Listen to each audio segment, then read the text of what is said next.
we're better together than we are separate, and everyone here is making a sacrifice in terms of their playing time and their points, as if you went to go play for the school down their street. You could play more and shoot more, but you can go play more and shoot more. But we're trying to win a state championship, and then we want you to be recruited at the next level because you're a winner, not because you took a whole lot of threes, a whole lot of tough shots down the street and went 500. Welcome to the Jamodi Podcast. We are all surrounded by amazing coaches and leaders. So let's get an inside look at not just what they do, but how they do what they do. After all, becoming the best versions of ourselves is Jamodi, just a matter of doing it. Today we are joined by the head men's basketball coach at Plano East Senior High School, Matt Wester. Coach Wester just finished his 6 years as head coach with a career record of 129 wins and 64 losses.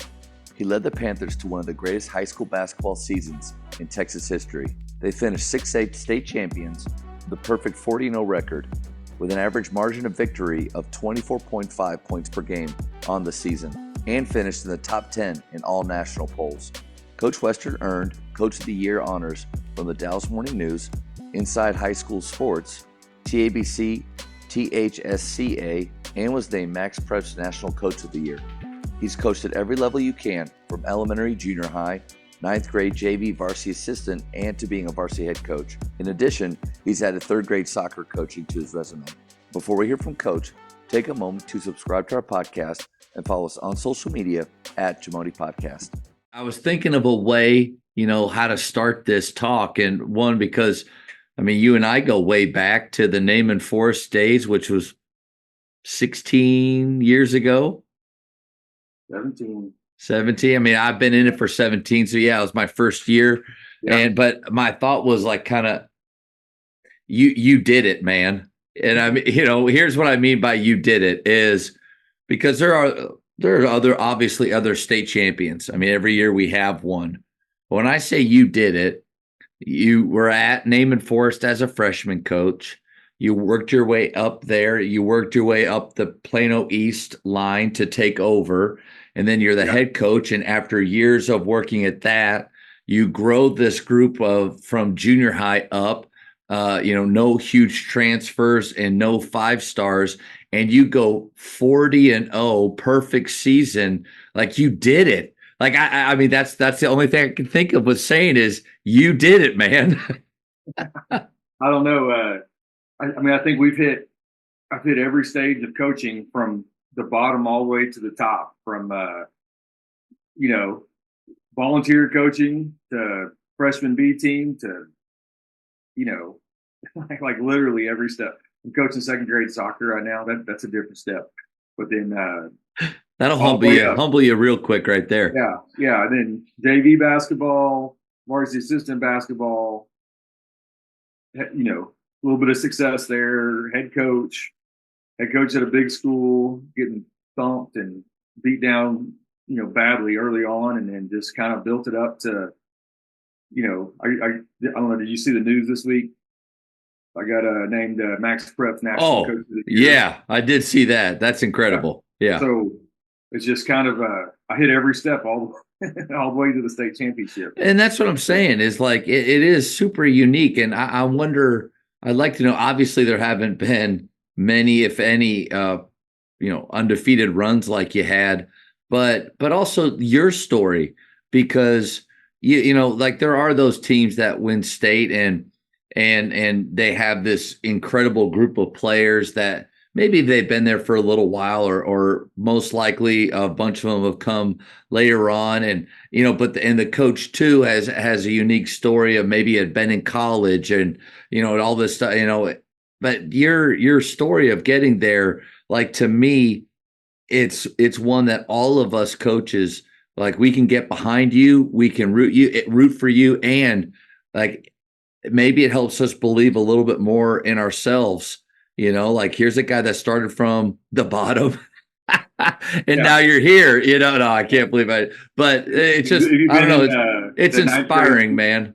You've been in the 9th grade B team locker room at Naaman Forest, that means the bottom means something. Yeah.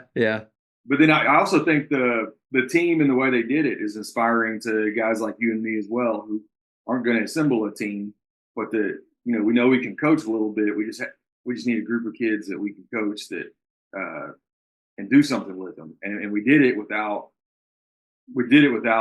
compromising, our ethics.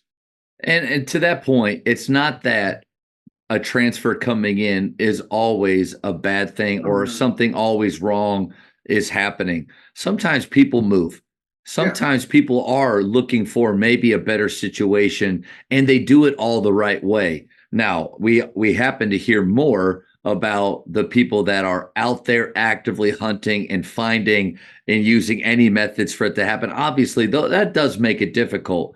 So, to your point, how did you get this group to, so that were there from the junior high time? Like, how did you get them to stay together? How did that group not kind of dissolve as they got older? Because that's what I feel like a lot of programs see. yeah, that's really a lot bigger than just me. It's a parent thing, it's a community thing, it's a school thing.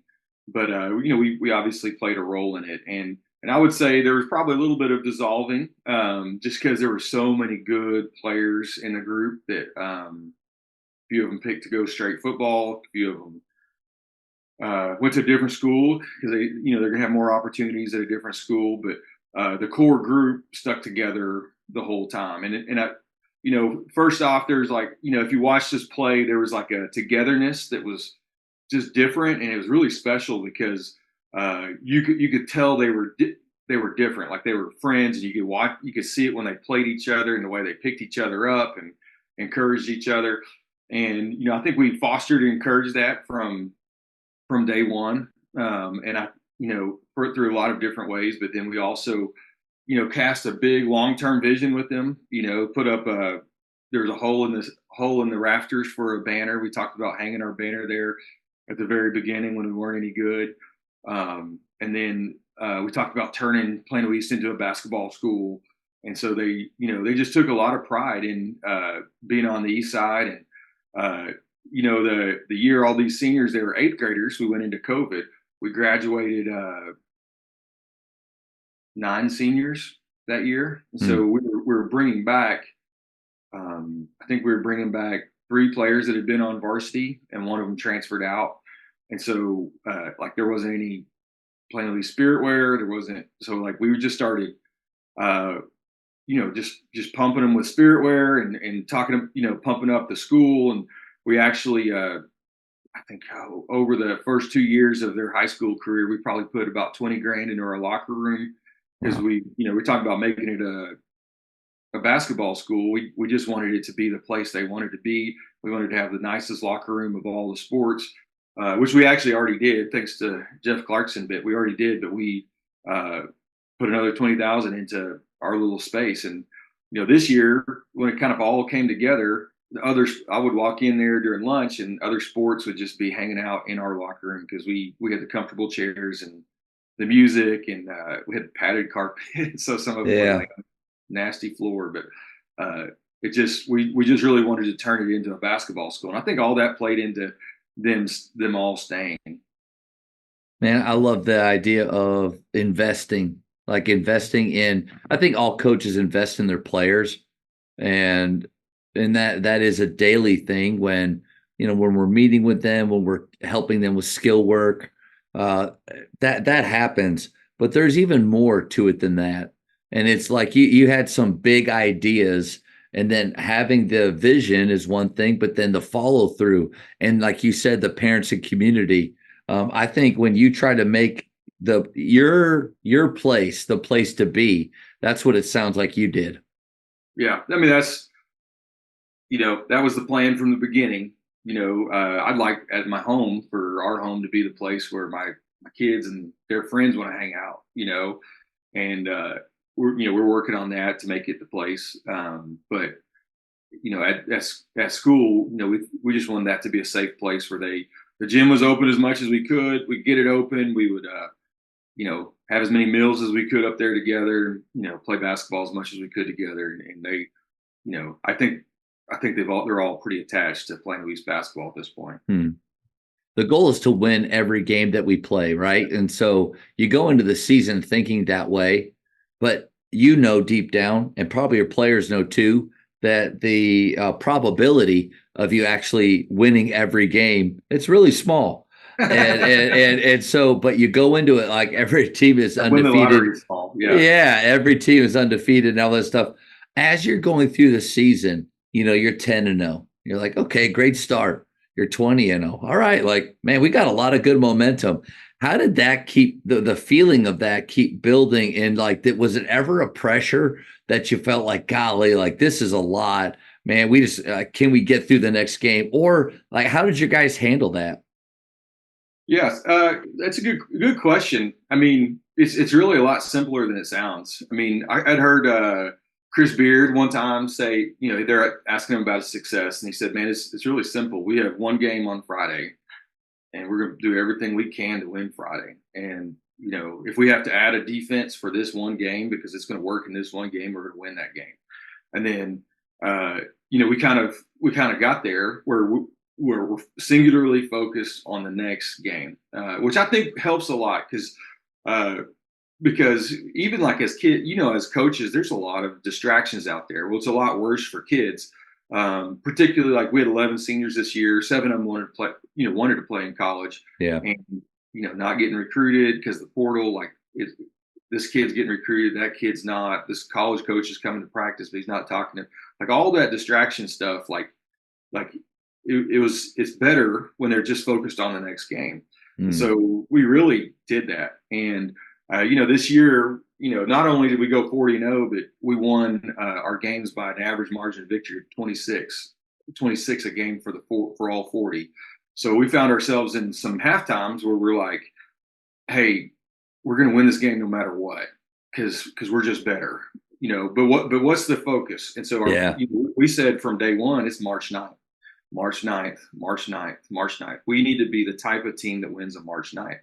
Because the year before we had lost to Lake Highlands in the playoffs, they beat us by 4, which was not cool. But then, once Lake Highlands kind of ran through the playoffs and won all their games by double figures, we're like, oh dang, we were close. Yeah, we're 4 points away from being the best team in Texas. Yeah. So for us, the type of team that wins on March 9th, like it was just a gap we were trying to close the whole time. And it was, we're going to win today. And then once we knew we could kind of win today, we're talking about what type of game can we win up? What type of team do we need to be to win on March 9th? And then, like the whole undefeated season thing, it was never really like in your mind until about 5 games left in the season. And you're looking at your schedule and you're like, I think there's one team on here that could beat us if everything worked out. Before playoffs? Yeah. And then, that was actually a close game. I think we had a deficit, a 1-point deficit or something in the fourth quarter. Ended up hitting some incredible clutch shots. Ended up winning by 7. And then when it was over, it was like the next 3 teams on our schedule can't beat us.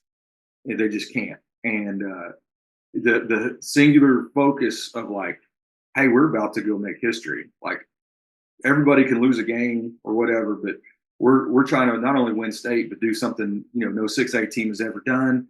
First, the last team to win it go undefeated at the highest classification was 2007 in Duncanville. It was 5A then. And you never really worry. It wasn't like a worry about like, are we going to drop the ball? It was more like, wake up with like just a purpose to go, in our mind, go make history.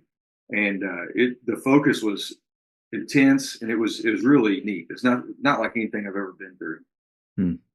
There's some guys that'll say something like, man, it was good that we lost that one. Like we needed to lose that one. Anytime I hear that, I'm always like, man, I've never felt like that. Like I've never felt like, golly, glad we lost that one because now we'll really be focused. Like, I mean, I think the goal, I think the goal is to win. Yes. And so like, I would imagine I was trying to play like the other side. Like if you had lost that game, that where you were down 1 going into the 4th, would you have felt like, oh, okay, now we can breathe. We don't have to worry about that. Let's just focus on. But I get the feeling like, no. No, we haven't lost a game in 14 months, so I'm not looking to lose another game anytime soon. I I'm don't even not feel looking like to lose a game I don't even anytime feel like I can talk to you on here. I don't even know what I don't know what that feels soon. like. No. That's part of my growth plan. I'm not a very gracious loser. It's part of your growth plan. Listen, coach, we need you to learn how to lose more and lose better. And yeah, Lose more that's good. gracious. Coaches, the Jamodi podcast is powered by Shoot 360. The future of basketball has arrived in Dallas-Fort Worth. Shoot 360 combines the latest sports technology with the fundamentals of basketball skill development. The result is a one-of-a-kind video game-like basketball program designed to improve your shooting, dribbling, and passing. Visit shoot360dfw.com to learn more and register for your free 1-hour workout evaluation. Shoot 360, the future of basketball is here. You know, I circled togetherness because you said that about the team, but then I got to imagine with all those distractions that you had, and thank you for bringing that up because it is something that every level goes through. But obviously, at the 6A public school level, where majority of guys that are starters, I mean, they have a really good shot to play at some level. And when you're going through those distractions, not just the undefeated part, but also the individual tracks that these guys are on, you want it to be right in line with the team track. Man, I would imagine if they weren't so together, didn't like each other so much, care about each other so much that as outside things like undefeated, like personal, as those things started to get more and more noticeable in the front of their minds, I think that's where a lot of teams start to break apart.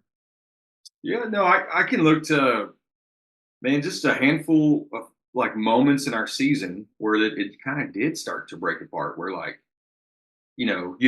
this kid has a bad game and he's more um, concerned about his slump or his bad game than happy about the success of the team.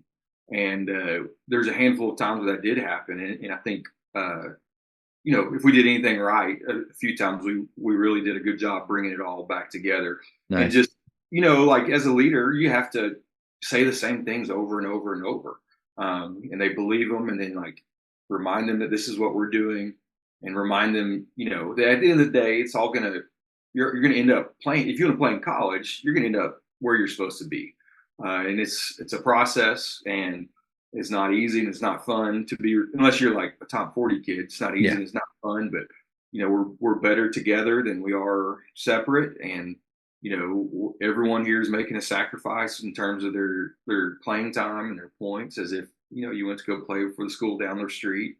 You could play more and shoot more, but we're not trying. You can go play more and shoot more, but we're trying to win a state championship. And then we want you to be recruited at the next level because you're a winner, Yeah. not because you took a whole lot of threes or Yeah. you took a whole lot of tough shots down the street and went 500.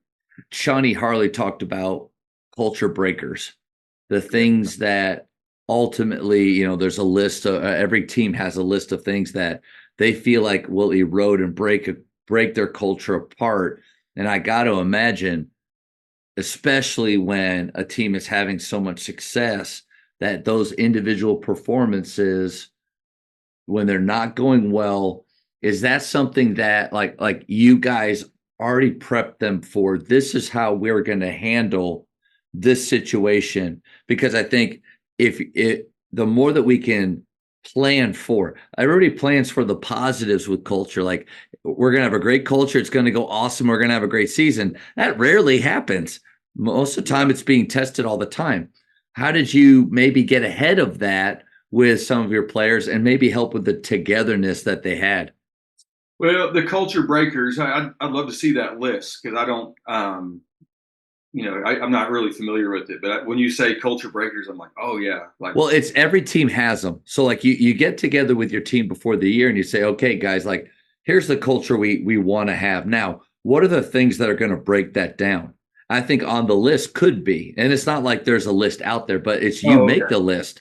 And on that list could be, if you individually have a bad performance, how do you handle that? How do yeah, you not let that take away from the team success? yeah, that's good. I think the answer to that is comes with like our group. in that we prepared them ahead of time for that, but we did it, not like it wasn't on the practice plan. Yeah. There was a lot of experience with the group I had. So I had a starting point guard and my shooting guard played as freshmen on the team. So they had 105 wins when they graduated. Yeah, it was incredible. And so the bulk of them were on the team as sophomores. And we went 24-9, missed the playoffs. I think we finished like a game, sixth place with a game and a half out of play, or maybe a game out of playoffs. Then we went 31-5. Those 5 games that we lost had a couple just brutal heartbreakers. And then so we had a lot of experience in failure. We had a lot of experience in frustration.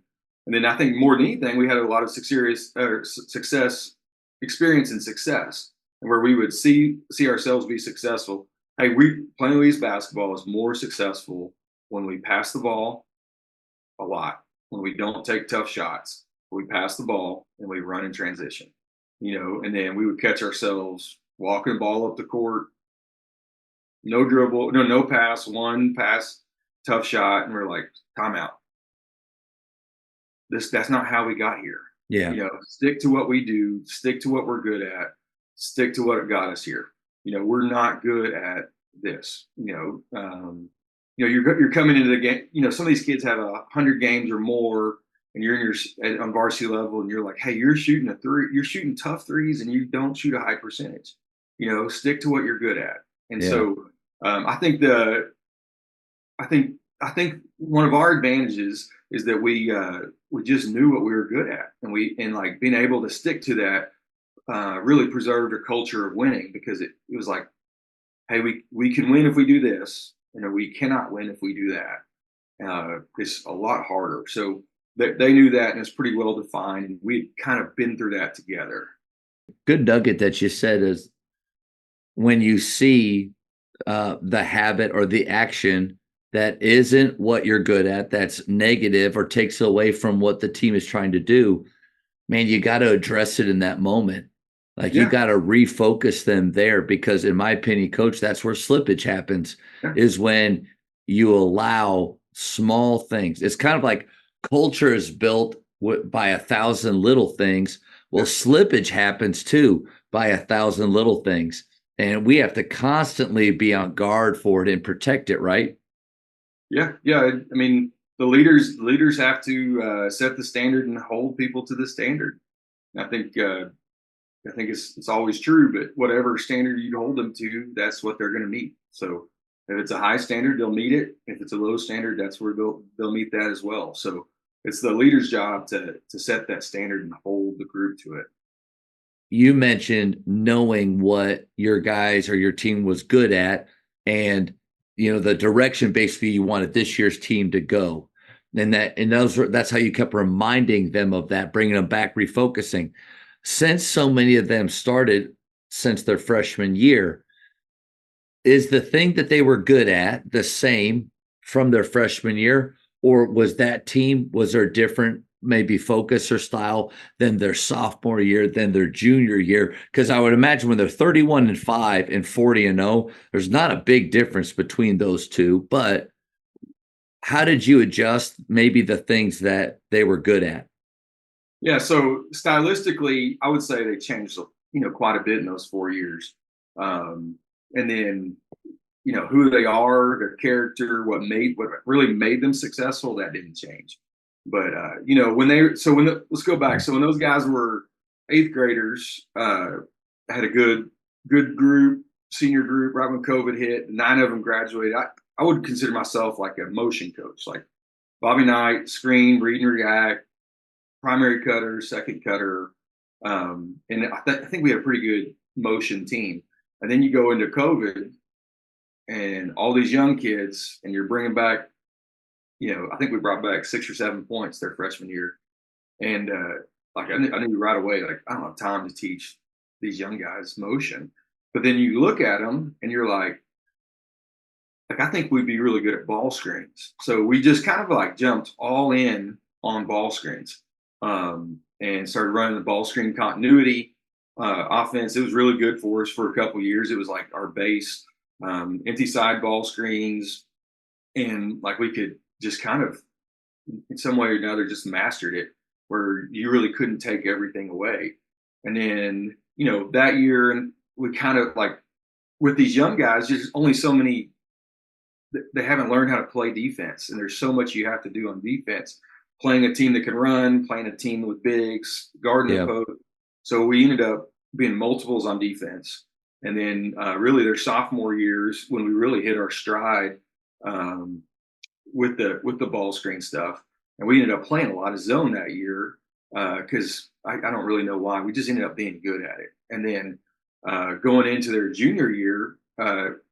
Like we were just better for whatever reason, whether it's the the way that the offense their comfortability with the offense and defense, or just the maturation of a player. But we ended up not being any good at zone defense. Like we were Mm. awful at it. It was like unexplainable. I Yeah. had this playlist, and it was entitled "This is why we don't have nice things," and it was all just us playing zone defense. And I couldn't figure out like why we would like lose our minds.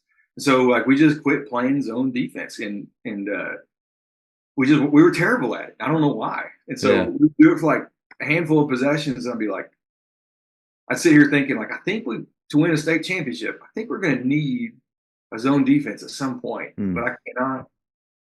I can't just like sabotage our team. We're terrible at it.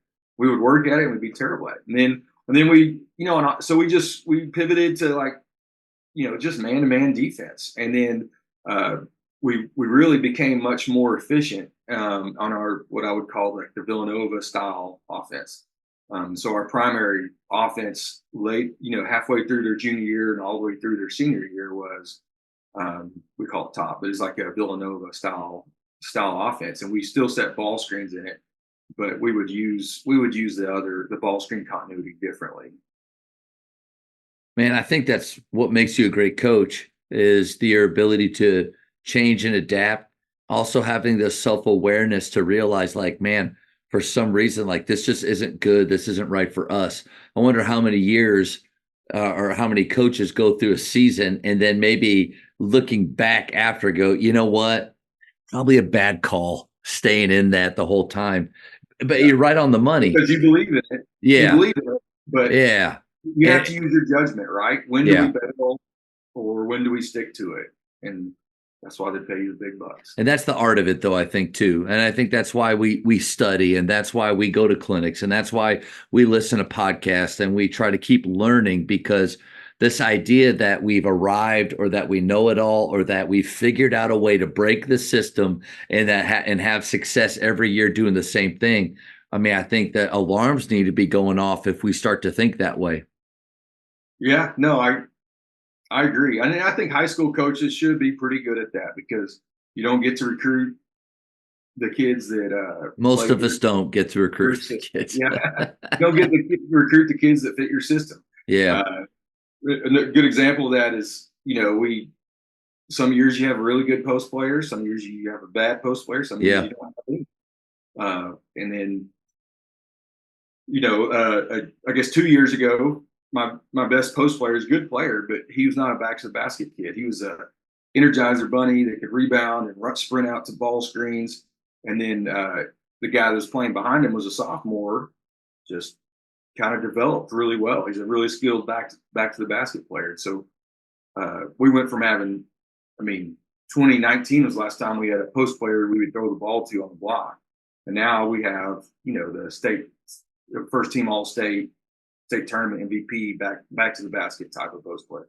So Yeah. we're using a lot differently we're playing differently than we were then. Yeah, I think you got to be careful. And I just kind of jotted this down. Is it an individual or is it the team? And what I mean by that is like, if you look back, we've been a 3-2 zone team for about 4 years now. Before this year, we were all like from golly, like 2020 to the start of this year. I think we'd run like 2 possessions of man in those 2.5 years. But looking back at those teams, was it that I taught the zone so well, or was it that, especially in that type of zone, the middle guy, we happen to have a couple great middles, year after year, like they were brothers, and one was older, younger. So the younger one took over. They were both great at it. And then we had another guy who's behind him. He took over. He was great. Well, we go to our zone this year, and to your point, there's something missing. Yeah. And like, we have different personnel obviously on the floor, but it's the same rules. It's the same concepts. I'm not different, but that's where you got to be careful. It's a mixture of those two things. It's how you teach it, yes, but it's also the pieces and the dudes running that. And the moment you realize, man, we're just not that great at it. I'm thankful that one of our guys in a halftime of our first couple of games this year said, Coach, like, what do you think about us just going man on them? And in my head, I'm thinking, I don't think you understand what you're asking, because we haven't spent a lot of time on that. We've only worked on 11. Are you going to guard a down screen? Yeah. But there was a competitiveness that sparked this year's team. But then again, that's the idea. Like, I think you jumped on something big, which is they have to believe in it too. Yeah. And like, you have to believe in it when you're teaching it, and they have to believe in it when they're running it. Because if it's not working and they know it's not working, they're going to play less inspired, and if they don't know how to fix it, they're going to play less inspired. So I can't tell you how many times I've been in a huddle. I've been like, what do y'all want to do? Because like, this will work if you play hard, and this will work if you execute. And they'll be like, Coach, we want to play man defense, or Coach, we want to run this on offense. And, lo and behold, they play with a lot more conviction when they believe in it. So I think that's the third thing.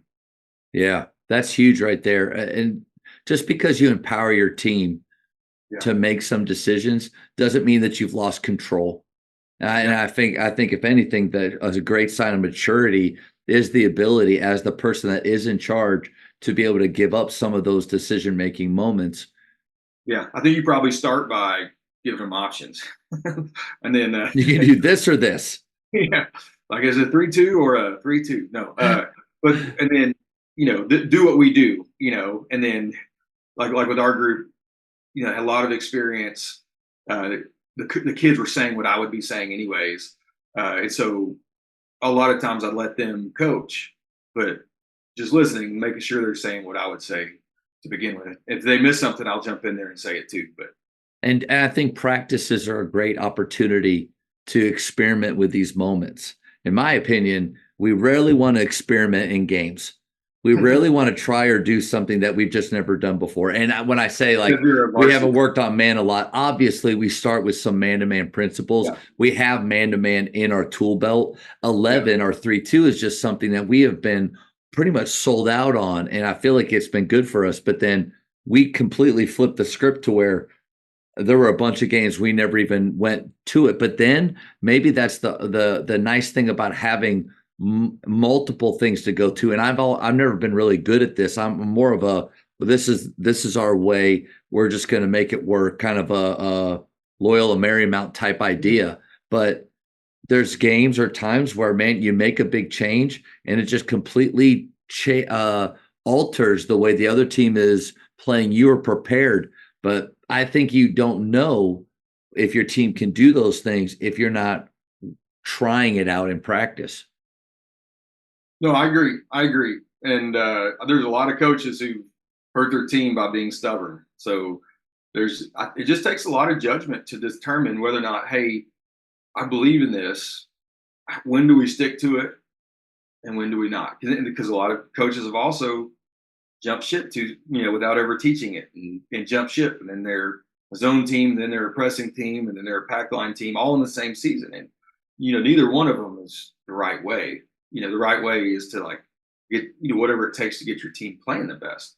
And so like you mentioned, personnel matters, expertise matters, and then like their faith in it matters as well.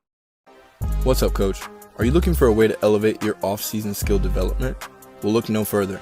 With the Ballogy app, you can build a workout with our library or create your own content. Send that workout to your players, and then your players complete the workout by recording their session on their phones. You can monitor and encourage competition with our leaderboards for every workout.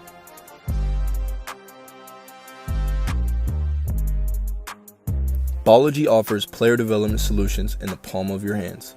Get your team started today by going to ballogy.com for more info.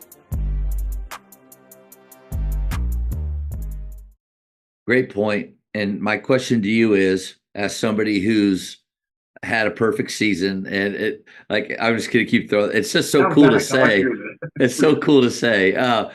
But doing what you've done, and but besides that, how do you be a coach that does allow the freedom for players to feel comfortable enough to ask a question, to give a suggestion, but then also be a coach that your word and what you say is what we do? Because I think it's really easy to go either way, either side. You're a dude that gets run over completely and you have no control, or not that Bobby Knight was never asked questions, but obviously as a guy that's known for it's his way. Man, how do you get that blend? Yeah, I can just tell you how we did it. I don't know if it works for everybody, but I think it's important to like cast a big vision and sell it. That like, hey, look at us. Like we're not like, just use my team for example. We're good athletes, but we weren't the best athletes. And we had good, pretty good shooters, but we didn't have the best shooters in the state. But to cast a big vision about like how good we could be together, playing this way. Like we're probably not going to play that way because of our personnel, and this is why. But if we play this way, we can be successful. And like they can jump in and believe in it and see it work. And then I think the other part is like you have to develop your leaders. And I don't know if I can remember being a kid and thinking like, I want to be a leader. How to be a leader? Yeah. Yeah. Like, what do I say to be a leader? And I've always told the kids, if you, I need you to talk and I need you to say what I would say. Like if you don't know what to say, just think to yourself, what would coach say? And then say that again. And then, I would tell them that all the time. And then like when things are going bad in practice, I'll point out like, hey, like you guys are not very good without a coach. You're a lot better when you have someone coaching you. And then that's good. That. It's Yeah. better when you have two coaches. Think about when you're on a JV court with one. Now you're on a varsity coach with two, varsity court with two coaches. And now just think if you had 3, 4, 5, 10, 15 coaches, like we could be unstoppable. And then so what I want is when this kid doesn't go to rebound, I don't want to be the only one saying it. Yeah. And so we get to the point where if we say the same thing over and over and they keep making the same mistake and no one else is helping us coach, we stop and we discipline the whole group. We just went through this last week where we're doing a drill. When you finish in the lane, finish off 2 feet. Okay, kid goes off one. We say it. Then we stop them. We're like, hey guys, are y'all listening? And we do it again. And then I tell them, y'all need to help me. And then they didn't. So we made them all go run on the track. We come back. We got 30 coaches in the room. All these freshmen are like, jump off 2 feet, jump off 2 feet. We didn't have that problem anymore. So I think developing those leaders is special. Is how you do that. Because then they come into the huddle, they say what you want to say, because it really matters more when they're saying it. Mm. One of my favorite parts about this journey was being down in San Antonio because, we weren't going to teach anything new. We had kind of done it. We're still coaching them, but like maybe midway through the third quarter, every time we came into the huddle, like pretty much gave the huddle over to the seniors, and their conviction and passion to like win it was, they were saying the same thing I was saying. They were coaching each other up. They're holding each other accountable. You got to quit turning the ball over. This is, when we run Gator, this is going to be open. And I just kind of listened. And then if they missed something or forgot something, I would jump in and say, hey, yeah, by the way, don't let that kid shoot. And then 1, 2, 3, break it out. But they just kind of, it all came together where they were coaching each other up to say what we say, to do what we do to be successful. And they knew the formula, they knew the answer, they knew what to say. And I got to come back out and let it all happen. It was awesome. There's like 2 big nuggets there that I wanted to go back through. One was the order that you had those reminders, or that that you created the system of having a lot of coaches. I think often, especially maybe when we're younger, Yeah. first mistake, get on the line. I Yeah. told you to go off of one, get on the line. That's a way. I mean, it is a way of doing it. And you may get them extrinsically wanting to not do that again, but it's not going to be very deep and it's going to be mainly fear based. You asked them, you said, hey, I need your help in reminding each other. Like you gave them a chance. And I think that that's a big part is because then now, obviously, we have the ultimate motivational tool, which is pain. But we don't want to start with pain. We want to see if they can get on the same page with us. But then, so I like that order. Let me ask you about your assistant coaches real quick because it's been fun seeing the pictures of your staff after in the locker room. How did you go about, using them throughout the year, delegating responsibility? How did that group work? Let me go back to your comment about the order. Like you mentioned, like screaming at them to get on the line when they make their first mistake. Well, coaches do that, right? Yeah. And they're nuts. It's just you said it. You said it, not me. Yeah. You said it. But God, I say God's kind of put like Philippians 4 on my heart for like this season. This is like my season or the passage for my season. Yeah. And right there in verse 5, it says, "Let your reasonableness be known to everyone." And like that should be a mark of not only a Christian but a good coach is that is one reasonable person. And so like the consequences right there is that is it reasonable for a kid to jump off one foot because he's always done it to run him out to the track? No. But if you correct, stop, stop, tell everybody they still don't do it, well then maybe the next it should escalate. Coach, before you go to assistance, thank you for sharing that. Like I think that's such a good nugget. And if I was to look back over, let's say I have a player, come in from he was at year 1 or 2 with me at Faith. It's year 11 now. I would hope that like one of the main things he sees from a workout or if he spends any time is that I'm more reasonable than I used to be. Like I think it's such a good nugget there. Like what coaches how do you run practices differently now? Yeah, go back and look over this your last few years or right now. Like what parts of me as a coach or what standards am I holding or what rules do we have or whatever that just don't make sense? Because at the end of the day, I think kids and parents will be on board with things more if they make sense.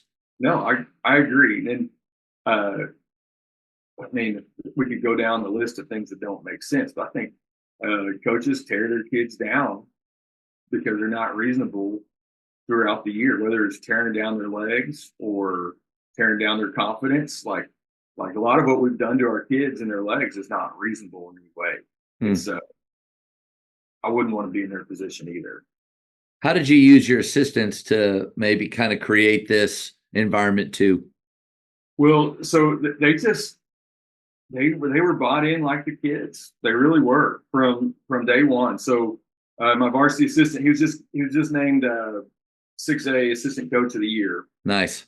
Pretty cool. He has a lot of experience, great resume.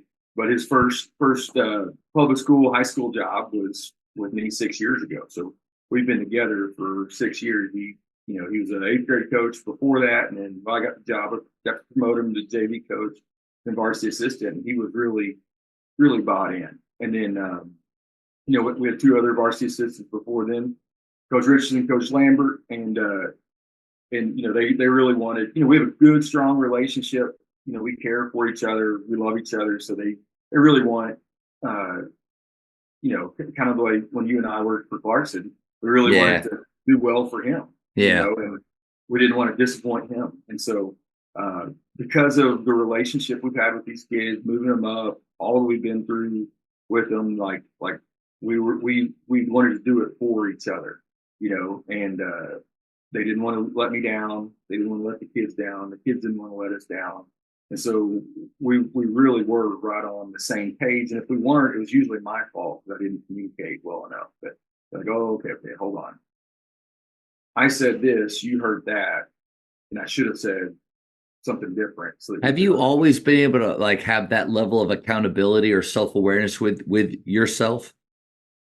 I don't know. That's a good question. I don't know. I don't Are know you the answer to that. self-aware to know if No, I mean, I can look back and see growth. So, yeah. so you know that. I mean, I can remember at a young age, thinking coaching's got to be easy because I kind of already know basketball, and then going to, you've had Todd Duncan on here. He was my high school coach, and then when I was in college, he was still at Trinity, so I got to go and help at Trinity. And I remember thinking, oh, I don't know anything about basketball Yeah. once I got there. I was still 22 and just started like I couldn't even coach because I was learning. I couldn't even, yet I just wanted to sit there with a notepad because I couldn't yell out anything helpful because honestly, I didn't know what they were doing. Hmm. They just started teaching motion and I didn't know motion. And so I was really just learning. And so that kind of opened up the world of, everything we don't know. And so I Yeah. can look back to that and say, yeah, there's growth from here to there. Um, there's growth from here to there. I was way too arrogant early on in what I thought and what I knew, and I'm so proud of how humble I am now. No, I think no, but I Full and mean, hungry, right? working for Clarkson, I wish I would have been more of a sponge instead of thinking like I know what I'm doing. And then with Watson too, like he gave me a lot of rope, and he allowed me to do a lot of things. But man, I hope How so. about the humility of those guys to empower young guys that didn't know what they Yeah, didn't know. that's a We great kind of had point. good ideas, and they probably knew we didn't know what we were doing. They still empowered Yeah, and then they let us just go, let me go on my own and just fail. Like, so my us. point is like, what teaches you or what humbles you the most, man? Some losing seasons where the plan is just bad, like where what you thought was going to be the right thing because it's always been the right thing. You know what the right thing is, just doesn't work out, and you realize the culture that you feel like you're so good at building just isn't very good. Yeah, Like, yeah, I don't want that to happen to every coach, but I feel like it does. And that in those tough moments, that's probably when we learn the most. And not that you didn't learn a lot during the 40 win run, but you had some years before that that's kind of got you to where you are. yeah. Absolutely. I think all your experiences get you to where you are, but you know, our relationship started 17 years ago in fairly humble circumstances. You're the volunteer, and I was Yeah. the ninth grade B team coach, and Wasn't we even were in getting paid to be there. They're probably like, why is this dude still hanging around here? we were in a portable reading to kids. Look at us now. You're 40-0 at a 6A state champion, and I'm at Grapevine Faith. We One of us You has got a lot more arrived. wins in. One of us has arrived, and the other no. But it is cool to see the stories. Let me ask you this real quick. Looking at because I would imagine some of your assistant coaches that you have now, the great thing about having success, it's like with Coach Drew down the road, all those guys, got jobs Yeah. when your team has success. What are you looking for in those assistant coaches that you might be that you bring in now? Well, I mean, at the very least, I'm looking for humility and the willingness to learn, growth mindset. I would like to think that I have humility. I know I have a growth mindset, but at the very least, we've done some things to be successful, and we're going to continue to do those things to be successful. And so, if you have a way of doing things like when you get like I'm going to listen to you, but I need you to have the humility to learn and like do it my way first. Yeah. So, work ethic's a big deal. We work really hard, and I think everybody believes they work really hard. But then, I don't want to be in the office by myself when we could be doing it together. So, uh, work ethic, humility, growth mindset, we can do a lot with that. Yeah. We don't have a ton of time to talk about the portal, which is good. Every time I bring up the portal, like especially with college coaches, I kind of feel their eyes just like they roll back. And but you mentioned it early on with the success that your team had. What do you see as some of the struggles right now for high school kids? Tr- if you're not a top five, that everybody's already contacting you anyway. Yeah. I don't, so obviously they're not being recruited the same way, and there's not many opportunities. There's a lot fewer opportunities. And I get it. I understand why, right? Like colleges want to have the oldest team in the conference. Well, we probably had the oldest team in UIL this year, and we won it. So like that's what's winning. So I get it. I understand that. I've told kids forever that like, hey, you're going to spend the rest of your life not playing basketball. You're going to be a former player. And so what you want to do is look back and say, that was the best 4 years of my life. I loved it.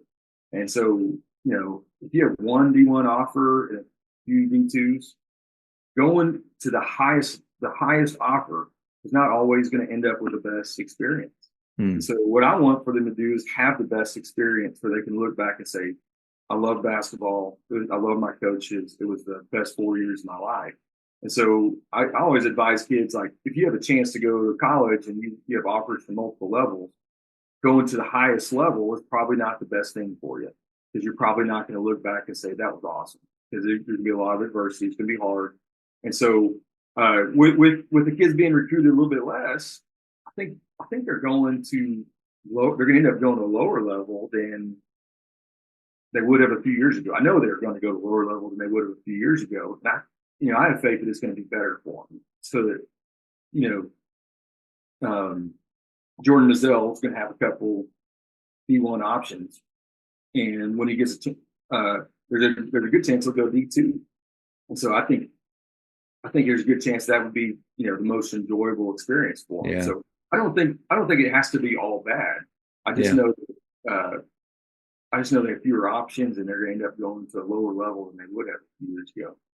And that's a great point about going to, and the lower level thing. I try not to, because yes, it is a lower level, D1, D2, D3, but not that the basketball's bad. Like, so, but at those lower levels, when I was working with PGC, a lot of the basket instructors that we would have were D3 guys, former D3 guys. Yeah. And to hear about their experiences, the way they talked about their teammates, the way they talked about their coach, they were always amazed that I played at Baylor, because I don't look like anything, which I get that, but my stories and their stories, not the same. Like so I kind of found myself like, man, what would it feel like to have 4 years where, man, you're really on the floor a lot, and they were your brothers, like you felt this close bond, and you loved your coach who had been there for a long time for the right reasons. And, so like I think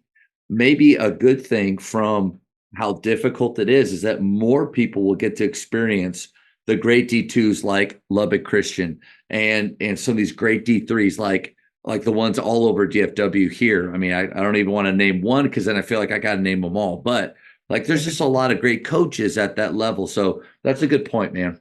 I mean, show me some guys that went and played D3 and hated it. They love it. They had great. Yeah. That's what I want for my kids. That's what I want for my own child, is and look back and say, that was awesome. I love it. The Jamodi podcast is powered by Sideline Interactive.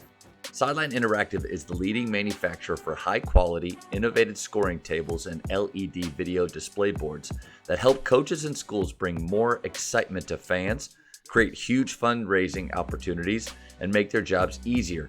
Visit sidelineinteractive.com to check out their amazing products. Coach, the speed round. These are going to be quick questions. I already feel like I know you, but after this, I'll know you even better. Favorite ice cream flavor? Chocolate chip cookie dough. Pretty easy one right there. Good one. Greatest shooter of all time? Todd Duncan. One of those two. I've seen him do it in person. Say it again. I've seen him in person shoot the lights out. Yeah. Yeah. No, he is awesome. Favorite gym that you've ever coached in? And I'm going to change it. Besides your own, because I've noticed that a lot of coaches keeps throwing their own out there. So besides your own favorite gym. Had a pretty good memories in the Alamo Dome. I'm gonna stick with that one. That's not fair. Like, I can't ask you that That question. seemed like a pretty easy No, one. that's good. Yeah. Where we won the state championship. Best basketball movie of all time. Oh, I kind of like Hoosiers. It just has a special place in my heart. It was with our kids. We do Friday night movie night, and we've been doing it for, I don't know, 12 years, and that was the first one. First one I showed them, and they loved it. So like, it's just kind of a special place in my heart. Not because Nice. it's not the best movie, but it has a special place. Yeah, I don't appreciate the basketball in the movie, but Yeah. but the movie's great. It is. Texting or talking? I like talking more. I get so exhausted with texting. Yeah. But I do more. One thumb or two thumb texter? Two thumbs, voice to text. It all. I'm not good at any of it. I'm a one thumb. I'm a one thumb, and it takes me forever. Takes forever. I do voice to text and it's wrong. I have to go back. Yes. I never asked anybody one thumb or two thumbs. I don't know if I'll add that or not. All right, this is a big one for high school: shot clock or no shot clock. So it's not a big deal to me. It really is not. I'm going to side on the side of yes, we need a shot clock, but really just for one reason. It's that everybody else has one. So it's kind of like the two halves for college basketball. It's just kind of weird. We played with the shot clock 5 or 6 games this year because we traveled. Yeah. And it didn't play a role in any of the games we played. Like, it didn't go off. We looked at the clock. It just wasn't a thing. Do you think there's anything with it from a developmental standpoint that it could help players to be better, or no? Yeah, absolutely. Absolutely. When I just sit and think, hey, when we get the shot clock, like, I kind of want to be ahead of it. And so I think about it. I think defensively, like, your IQ could go way up if you're gonna. Yeah. We played a team in the Throne after the season. The national tournament was pretty cool, and they did a good job. Like 2-2-1 back to a zone, and then with like 7 seconds left, they switched to a man, and I like that. It caused issues in that game. It was hard because I wasn't allowed to coach. I had to sit in the stands because it was after the season. Yeah. It made, like, to me, like, it can, your basketball IQ can, like, increase on defense for sure. Favorite holiday? I like Christmas.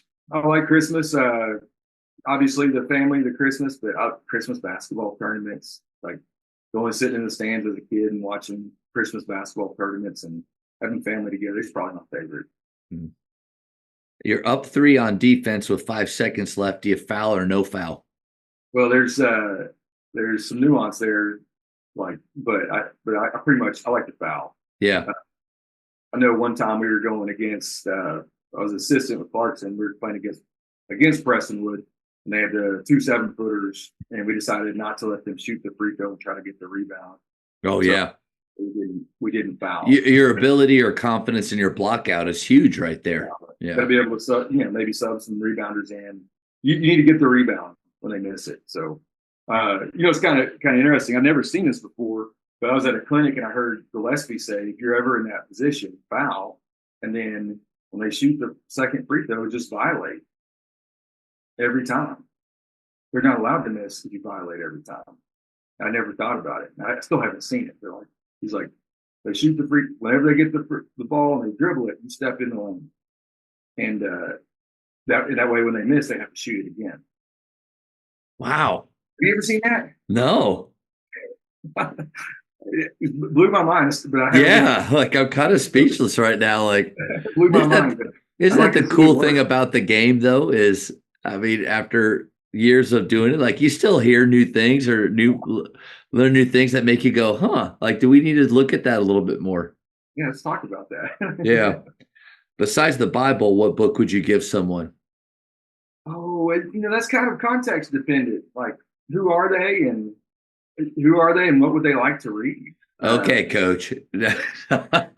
No, yeah, I mean, let's just say it was a coach and looking for some type of leadership, culture, motivation stuff? I enjoyed The Culture Code by Daniel Coyle a lot. I like Grit by Angela Duckworth a lot. To me,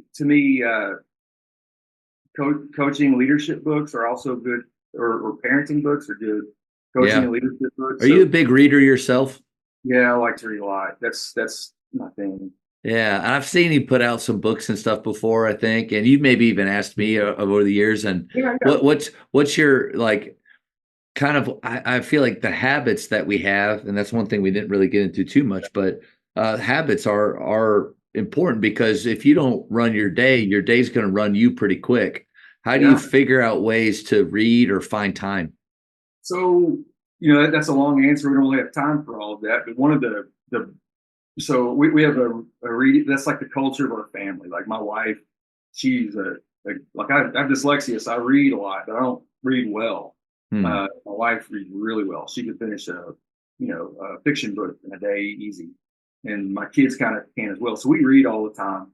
But the real thing is that we read digitally. Like I like a paper book, but Kindle is a lot more convenient for life. And we use the library, and we log onto the app, and we check it out, send it right to our phone or to our Kindle. We can read right there, and when we finish, we can add another book to it. Wow. So I like paper books, but I wouldn't read as much if it was only paper books. And then you can get Siri to read your book to you on your Kindle too. So sometimes I'll be reading a book and I need to go somewhere, so I'll hop in the car and have Siri read the rest of the chapter to me. So we just kind of do it when we can. We don't. I know growing up we'd watch TV at night, and now if there's not a good game on, put the kids to bed and read to go to bed. Yeah. So if you read every day, if you spend a few minutes reading every day, you'll end up reading a lot in a year. Yeah. Even if it's not a huge commitment. Some good nuggets there. Favorite place to travel? This fall, my wife and I went to Italy. That's pretty cool. That was our first time overseas. So Florence, probably. Yeah. Last one, in basketball, who's the GOAT? Michael Jordan. Have you ever had someone say something different? Yeah, it's rare. And then also maybe has to do with age a little bit. Yeah. If they're younger, they may go some LeBron or Kobe. Older, I've had some Bill Russells and some Kareems, but it's like Hoosiers, it's 95%. Yeah. Yeah. No, you can't really, if it's LeBron and Jordan, you can't really use stats. Yeah. You have to use, I saw him play. Yeah. And trust me, I saw him play. It was different. Coach, this was so much fun, man. Like, we've been wanting to do it for a long time, even before the amazing season you had. I wanted to have you on here and talk hoops, but this is even more special. Congratulations on the incredible season, the individual success too, of being the Max Preps Coach of the Year, like National Coach of the Year. That's just incredible. But also thank you for your friendship. Thank you for what you do for the coaching community. I feel like you've given so many people like belief and hope that they can do it because of the path that you took. So, man, this was awesome. Thank you. I look forward to being able to tell the story of this team as many times as I can for the rest of my life. Thank you for checking out today's episode. Please take a moment to subscribe to this podcast, share it with your fellow coaches, and find us on social media for what's coming up next on the Jamodi Podcast. It's just a matter of doing it.